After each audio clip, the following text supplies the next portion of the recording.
the thing about law, especially about the common law, is that there's really no right answer. And it oftentimes comes down to a matter of values.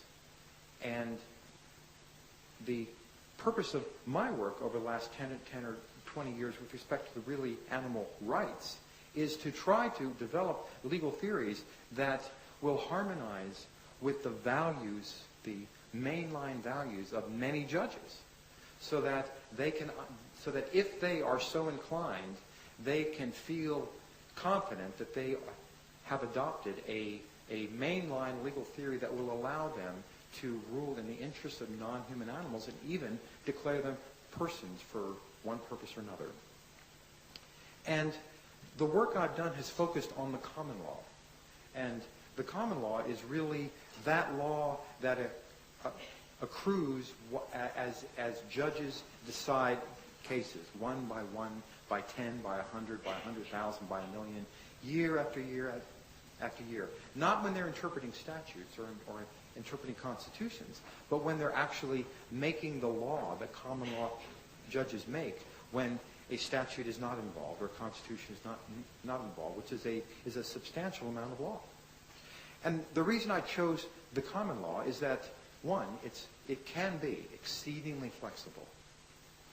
And one example I give of one end of the spectrum of flexibility is a California Supreme Court case from about 1895. And in that case, or 1896, in that case, a California Supreme Court had ruled a certain way. In the following year, 1897, the California Supreme Court reversed itself and not only ruled the other way, but said that the ruling that they had made, the common law ruling that they had made the year before, was so terrible that any lawyer who relied on it was guilty of malpractice. So that is a flexible system. And that's not your usual way the common law works, but that shows how flexible it can be under certain circumstances. So I chose the common law because the problem of non-human animals being things is really an invention of judges, of common law judges, at least in our common law system. And so what common law judges hath wrought, common law judges can unwrought, if that's the word. And so they can change what they have done. And it also, the common law also permits judges to experiment, because they know if they make a mistake and they're convinced that their ruling was wrong, the next time that issue comes before them, they can change it. So you also don't have to worry about the issue of interpretation, of intent. As you might if you were arguing to a court that an animal should be a person within the meaning of a statute, because there are always problems as to whether the legislature intended, say, a chimpanzee to be a person when they enacted a statute. So the common law was the place that I wanted to start with. And that meant that I had to develop theories, that procedural theories and substantive theories that might be convincing to judges using the values and principles that judges have learned in law school and tend to use day in and day out. So the first thing or actually the last thing I was working on, but it logically might be first, is the idea of what kind of procedural vehicles might be used to bring, say, the case of a chimpanzee who ought to be a person, a chimpanzee who thinks he ought to be a person, or whose next friend or guardian ad litem thinks that chimpanzee ought to be a person with rights before a court. What sort of procedural vehicles? And if you're not a lawyer or a law student, you might have no idea what I'm talking about. And if you are, you might have no idea what I'm talking about. But I think the odds are higher. So one idea that I came up with was, you might, if you saw a chimpanzee in a biomedical research institution, maybe you should bring a common law writ of habeas corpus, produce the body, just as if a human was being imprisoned wrongly. And indeed, that ended up having me write my third book, which is Though the Heavens May Fall. And that was a book in which I tried to show how James Somerset, who was a black slave who'd been captured in Africa at the age of 8 and brought to Virginia and Massachusetts and then on to London, how James Somerset was able to move from the status of being a thing, a slave under English law, to becoming free, a person. And what happened was that James Somerset, after being a slave of Charles Stuart for almost 30 years, fled Charles Stuart's home in London in 1771. And he was gone for 73 days. And something happened between the two of those men that really made Charles Stuart angry. And Charles Stuart sent slave catchers to find James Somerset and not bring him back to Charles Stuart, but to put him on a ship, sail him to Jamaica, where he would have to work in the sugar fields, where he would die after a few years, and it would be a terrible life and even a worse death. So those slave catchers did find him after 73 days, and they put him in chains on the Anne Mary in the Thames, and they were about to sail away with him to Jamaica. And people, and we don't know exactly who, we think that they might have been James Somerset's godparents, then sought a writ of habeas corpus before the Lord Chief Justice of the Court of King's Bench, Lord Mansfield, who may have been the greatest judge ever to speak English. And he granted that writ of habeas corpus. And he didn't have to. And indeed, that's really what the book is about. Why, oh why, did Lord Mansfield, for example, grant the writ of habeas corpus? Why did he order James Somerset's body brought before him and allow the fight as to whether or not James Somerset ought to be a thing? Because once you start to think about it, there is an inherent paradox of a thing claiming that he shouldn't be one. And that was what was going on. So you had the friends of a thing, James Somerset, come into court and file a writ of habeas corpus. And Lord Mansfield could have said, I'm sorry, things don't file writs of habeas corpus. You lose. And indeed, in the southern states in the U.S., up until the time that slavery was ended, many, many black slaves sought to use a writ of habeas corpus and were denied on the grounds that things can't file writs of habeas corpus. But what happens when the thing claims that he shouldn't be a thing? How do you get that argument in front of the judge? And Lord Mansfield allowed James Somerset to make the argument through a common law writ of habeas corpus that he ought not to be a thing. And after a series of hearings which lasted over 6 months in a legal system that barely resembles ours, I had to start my book over at one point because I realized I was misunderstanding something. I was going back and getting the earliest transcripts of the trial. By the way, they didn't have court reporters there either, so you had to find someone who just happened to be in court writing it all down, and it was not easy to find that. I couldn't figure out what was happening. I would look at some of these transcripts, and I kept saying, well, where's the defense lawyer? Why do they keep leaving the defense lawyer out? What? And it was only after I happened to read a book on criminal procedure of the 18th century that I realized that there weren't any defense lawyers. And that never dawned on me that the defendant in a criminal trial wasn't allowed to have a lawyer. So I had, and I also didn't realize that the average criminal trial, for example, in England lasted 8 minutes, including jury deliberations. It never dawned on me. I said, this is a short trial. How come they left it all out? Well, they didn't leave it all out. And there was more than one person who was hung saying, where's my trial? And as he was swinging, they told him that 3-minute interlude you had in the court, that was your trial.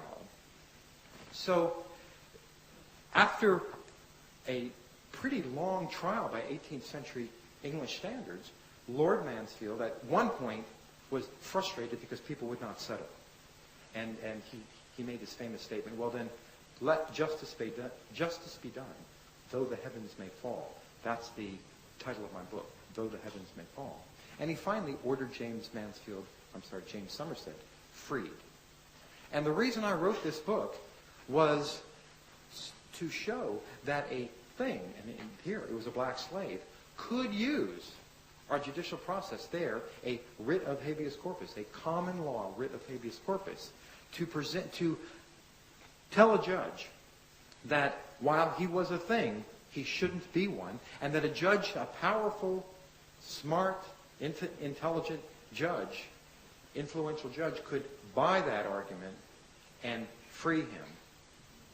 And indeed, I've gone on to use that as a preface for a law review article that just came out about 8 weeks ago, in which I argue that a chimpanzee should be able to use a common law writ of habeas corpus for the exact same reason, on the exact same grounds. So that's the procedural issue. But once you're able to get a writ of habeas corpus, say, in front of the judge wants to know, okay, you can be free if you have the legal arguments that would support such. But just filing a writ of habeas corpus isn't going to help you. What are the arguments that would convince me that you ought to be free? And that was the focus of my first two books, Rattling the Cage and Drawing the Line. Trying to develop those substantive arguments that might convince a fair-minded judge whose value systems leaned in that direction to declare a chimpanzee or another non-human animal to be a person who would have at least two rights: the right to bodily integrity and bodily liberty. So you should not be able to have your body infringed upon, to have an unconsented to touching, I guess, a battery. You could not commit a battery upon a chimpanzee, say, and you couldn't lock them up in steel cages in biomedical research labs. And those arguments, I argue, are derived from the same way and in the same place that the arguments, or at least some arguments, for fundamental human rights are derived. And I spent months or years trying to figure out why exactly are we entitled to those sorts of rights. And I would stumble upon things like, right after World War II, the Uniform Declaration of Human Rights, Universal Declaration, I'm sorry, of Human Rights, was when it was being generated, the people who were doing that sent out questionnaires and letters to people all over the world saying, are there universal human rights? And if so, why? And in their final report, they essentially said that everybody agrees that there are universal human rights, but nobody agrees why. And the arguments for non-human animals, I don't think should be held to any higher standard. And so the fact that everybody does not agree why a chimpanzee or an elephant should have fundamental rights should not stop that chimpanzee or elephant from having those rights, because we don't agree why humans have these kinds of fundamental rights either. So I looked at hundreds and hundreds and hundreds of years of judicial decisions, especially common law ones, but all the way back to Roman times, trying to understand what is it that judges believe in? What causes them to give us fundamental rights? And two things kept popping up: liberty and equality. The ideas of liberty and equality. Liberty is a non-comparative right. It's a kind of right that you're entitled to because of how you're put together, who you are. And if no one else in the universe has that right, you're still entitled to it. Equality is a comparative right, and you're entitled to a right as a matter of equality because someone else has that right, and you are like that other person in a relevant way. So you should be entitled to that right as well. And so I decided that the grounds for the rights, for these basic fundamental rights of a chimpanzee would be liberty and equality. And they're everywhere. Everywhere you look. You see those again and again and again. And what is it about liberty that is so compelling? Well, one thing is, and I would see it again and again, the idea that human beings have dignity. And really, after you go through several layers, I concluded that at the bottom of that is the idea of autonomy, that human beings are entitled to fundamental rights because we are autonomous. We are not slaves. We are not automatons. We are conscious, autonomous beings. And judges want to protect that autonomy. It's a very important thing. And I showed in Rattling the Cage many cases where judges had to deal with human beings who are not autonomous. Babies who are born without brains. Adults who are elderly and have end-stage Alzheimer's disease. People who have an IQ of 3. These folks generally are not autonomous and at all. And how do judges deal with them? Why do they get certain kinds of rights? And frequently, judges would resort to legal fictions. A legal fiction being roughly a lie that judges tell you that they demand that you believe. So they would then say, we are going to assume, or we are going to deem this non-autonomous being autonomous and give them certain sorts of rights. Even a child who doesn't have a brain is going to have a guardian ad litem who is going to act in the interest of that child and do what that child would want if that child was only autonomous. And at the bottom of that was the idea of what I call practical autonomy. The idea that a being should have these kinds of fundamental rights, the rights that are fundamental to them. And it seems to me we have, but bodily integrity and bodily liberty are fundamental to us. And they're probably fundamental to all animals that are reasonably close to us evolutionarily.